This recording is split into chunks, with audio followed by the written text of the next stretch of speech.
so obviously you've been voting as to what we should be talking about this evening, and we've landed on this. Should the UK move closer to the EU single market? And that's because today the Prime Minister declared that Britain should indeed move closer to the EU, vowing to increase Britain's economic and security cooperation with Brussels. Here he is, addressing the Munich Security Conference. As Europe, we must stand on our own 2 feet. Now, that means being bolder. It means putting away petty politics and short-term concerns. It means acting together to build a stronger Europe and a more European NATO. Now, we are not the Britain of the Brexit years anymore. Right, well, should the UK move closer to the EU single market then? Seconds out, it's round 1. We are not the Britain of 10 years ago, indeed. Why? Well, UK-EU trade has fallen 25%. Goods exports to the EU are down from 180 billion to 163 billion, and that's even before you start thinking about inflation. 1 in 5 UK exporters have just completely stopped exporting to the EU. They cannot be bothered with the insane amount of red tape that they have to go through to even trade with the EU. There clearly needs to be a change, and the British people feel it too. The most export-heavy constituencies, red wall constituencies, have seen the biggest increase in people saying that Brexit was a mistake. CBI members, businesses, big and small, all across the UK, want much closer alignment. Now, yes, we're not the Britain of the Brexit years. Brexit has been done whether you like it or not. But there is a choice here, a choice between closer alignment and going it alone. And I certainly know which one I want. There's nothing more important than keeping your money and your identity safe online. And with so many VPN options available, choosing the right one can be pretty daunting. But this video's sponsor, ExpressVPN, is making the choice easier for GB News viewers. ExpressVPN is offering up to 75% off, plus 4 extra months free. That's top-level security from just £2.49 a month, and you're covered by their 30-day money-back guarantee. So just click the link in this video's description or scan the QR code now. Remember, when you're online, you are often sharing personal data, so hackers can steal your information, your passwords, your photos, and your bank details in just seconds. But ExpressVPN encrypts your connection, making it virtually impossible for hackers to access your personal information.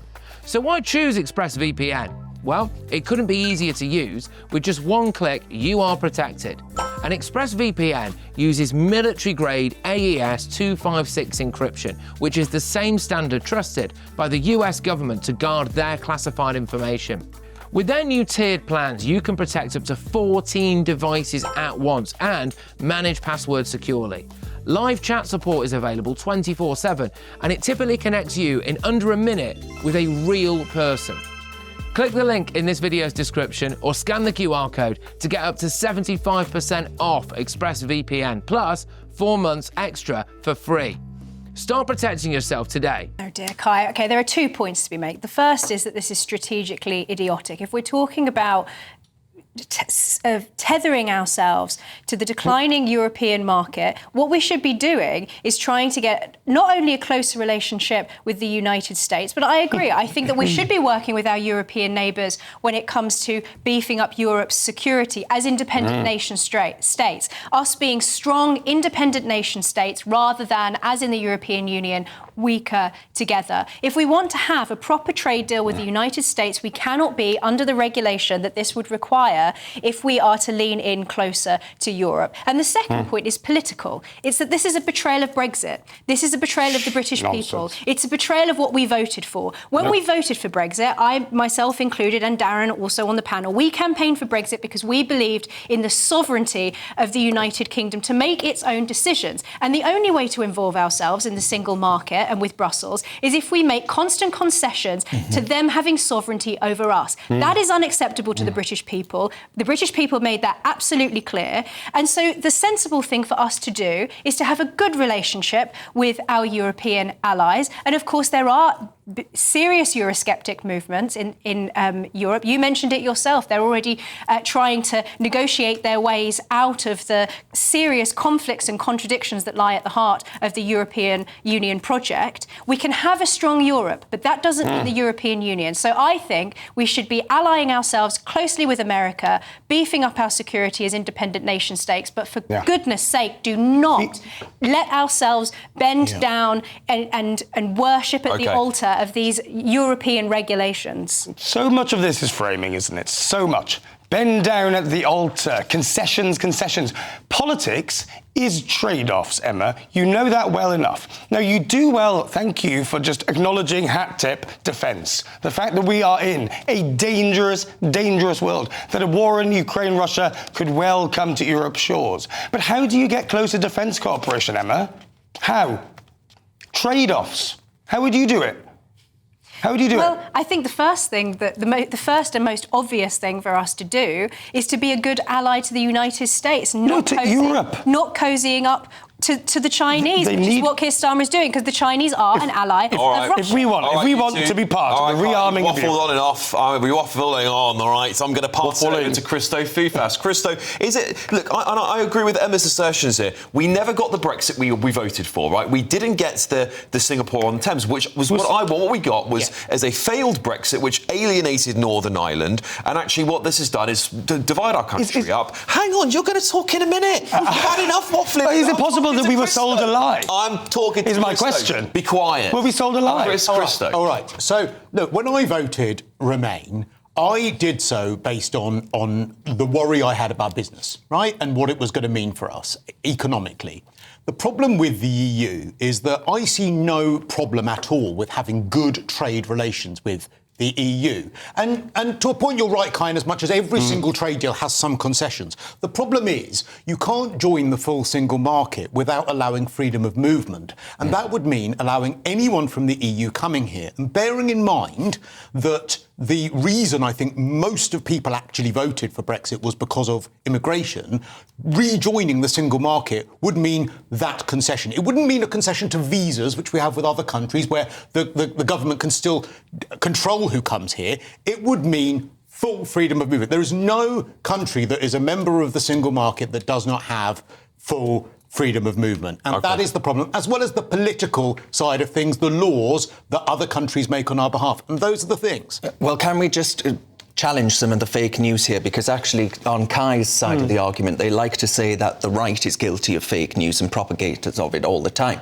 But actually, when it comes to a fall in GDP, since the referendum, the UK's real GDP has grown faster than the EU's three largest economies. Our exports have risen by 19% in real terms.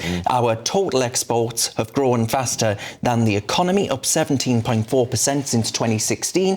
None of what you are saying actually bears any semblance of truth. And that's not true. That's just not true. It's your side of the argument. That's not true. Looking to make up arguments to take us back into the EU. That's what you've done. Some of what you just said is, oh, by the way, the economy's grown. Wow. These are from no kidding. The economy's grown in the last 10 years. What I'm saying is it didn't grow as much as it was planned to. Hang on a minute. You literally just said, you're wrong. Emma, absolutely outrageous. He's fake just news, said fake we news. needed to hold the EU's hand in order to grow. We've grown faster than Germany and France, who are still in the EU. Last time I checked, we don't need them. And the ultimate thing is a point of principle, right? The British people voted for Brexit because of sovereignty and because of democracy, as Darren has rightly put it. And you cannot have this. It's an absolute trade-off with the European Union. What they want is to siphon off some of our sovereignty. And we've already seen how draconian they are on things like freedom of speech. Yeah. This is not going to be good for Britain. Well, the British people are angry because they were sold a lie, weren't they, Emma? Christo said as much, I've said as much. Well, no, that is the fact. hang on. We didn't get the Brexit. We didn't get the Brexit we were promised because we were promised Hang on. a total Can I- sham. Hang on.